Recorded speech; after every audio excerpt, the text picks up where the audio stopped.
صحابہ کرام میں جو مالدار صحابہ تھے نا وہ تھوڑے بہت مالدار نہیں تھے، اربوں روپے کی مالیت آج کے حساب سے ان کے پاس تھی، اربوں روپے کی۔ حضرت عثمان رضی اللہ تعالی عنہ کا جب اونٹوں کا تجارتی قافلہ آتا تھا نا، مدینہ کی زمین ہلتی تھی، اتنے اونٹ تھے جو ان کے شام سے تجارتی مال لے کے آتے تھے، جیسے آج کسی کا پورا جہاز آ رہا ہو، بحری جہاز مال لے کے، کتنا خوش ہوگا وہ تاجر۔ حضرت عثمان کی ایسی تجارت تھی، تو کیا نبی صلی اللہ علیہ وسلم نے ان کو حکم دیا کہ کیا ضرورت ہے عثمان، دنیا مسافر خانہ ہے، یہ 100 اونٹ آ رہے ہیں، 400 اونٹ میں مال لگا ہوا آ رہا ہے، گزارا تو 2 ٹائم کی روٹی سے ہو جاتا ہے، تو کیا ضرورت ہے، میں بھی تو گزارا کر رہا ہوں 2 ٹائم کی روٹی سے، بلکہ ہمارے نبی کو تو 2 وقت کی روٹی بھی میسر نہیں تھی، تو تمہیں کیا ضرورت ہے کروڑ روپے کمانے کی؟ کوئی ایک حدیث ملتی ہے ہمیں جس میں نبی نے آپ کی حوصلہ شکنی کی ہو؟ بولے بھائی کیا ہو گیا؟ نہیں ملتی۔ یہ ابو بکر کی حوصلہ شکنی کی ہو، آپ نے اتنا پیسہ کیوں کمایا؟ ہاں جب خلیفہ بن گئے تو پھر حضرت ابو بکر غریب ہو گئے۔ ہمارے آج کل سسٹم کیا چل رہا ہے پاکستان میں؟ الٹا، خلیفہ بننے کے بعد پیسہ آتا ہے، اس سے پہلے کیا ہوتا ہے؟ غریب ہوتا ہے۔ تو کہیں بھی نہیں ملتا، تو اس لیے بھائی اسلام تھا جس نے دنیا کو ترقی سکھائی۔ یورپ میں کیا ہوا، یورپین جو تھے نا، انہوں نے جو مذہب کو نکالا نا اپنی سوسائٹی سے، ہوا یہ کہ یہ لوگ آیا کرتے تھے اندلس میں، مسلمانوں کی یونیورسٹیاں جو افریقہ میں، یہ وہاں دیکھتے تھے کہ یار یہ مسلم الگ ٹائپ کے لوگ ہیں، یہ پڑھ بھی رہے ہیں، سائنسی ترقی بھی کر رہے ہیں، اور جب ہم جاتے ہیں اپنے ملکوں میں وہاں پادریوں کے شکنجے سے ہی نہیں ہم نکلتے۔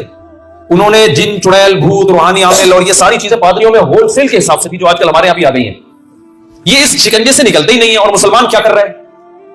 یہ آتے تھے ہماری یونیورسٹیوں پڑھنے کے لیے، 400 سال تک انہوں نے ہماری یونیورسٹیوں میں پڑھا ہے، اور پھر جب انہوں نے یونیورسٹیاں بنائی ہیں تو 400 سال تک ہماری کتابیں ان کی یونیورسٹیوں میں پڑھائی گئی ہیں، اس کے بعد جا کے یہ نکلے اس سے آزاد ہوئے ہیں۔ تو یہ ان کے اندر آہستہ آہستہ مذہب سے بغاوت پیدا ہونا شروع ہوئی۔ لیکن آپ کو پتا ہے ری ایکشن جب ہوتا ہے نا، تو بعض دفعہ انسان ری ایکشن کے نتیجے میں انتہا تک پہنچ جاتا ہے۔ آپ کو پتا ہے دشمنیوں میں اعتدال بہت کم ہوتا ہے نا۔ جب آپ کسی سے جان چھڑاتے ہیں نا، تو انسان کی نیچر ہے وہ کہ وہ بالکل ایکسٹریم لیول پہ جا کے اس کی مخالفت کرتا ہے تاکہ لوگ اس کو چھوڑ دیں۔ یہ لوگ بیزار ہو گئے، ان کی ایجوکیٹڈ لوگ جو پڑھ لکھ کے آتے تھے اپنے پادریوں سے اور مذہب سے بیزار ہو گئے، تو یہ سمجھنے لگے کہ یہ مذہب ہے، عیسائیت ہے جو ترقی میں رکاوٹ۔ یہاں ان سے مسٹیک یہ ہوئی کہ بھائی جو تحریف شدہ عیسائیت ہے وہ اللہ کی طرف منسوب نہیں ہے، جو اوریجنل عیسائیت عیسی علیہ السلام لے کر آئے تھے وہ آپ کو ترقی سے نہیں روکے گی۔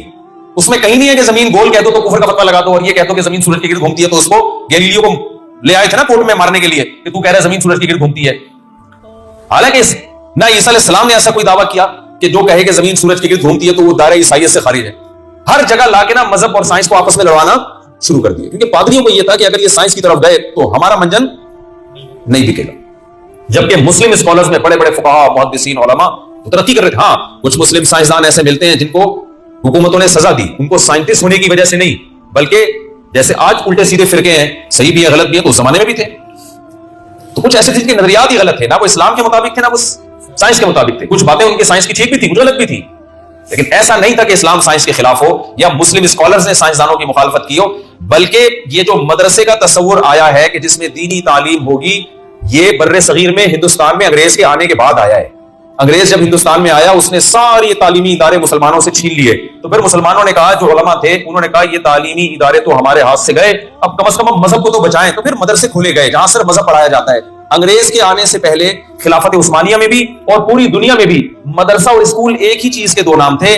جس چھت کے نیچے کوئی مفتی بن کے نکلتا تھا، اسی چھت کے نیچے اسی مدرسے میں اسی کا کلاس فیلو وہ سائنٹسٹ بھی اسی میں بن کے نکلتا تھا۔ تو مسلمان علماء کیسے سائنسدانوں کی مخالفت کرتے ہیں سائنس کی؟ وہ تو خود پڑھا رہے ہیں وہاں بیٹھ کے۔ یہاں تک بات کلیئر ہو گئی؟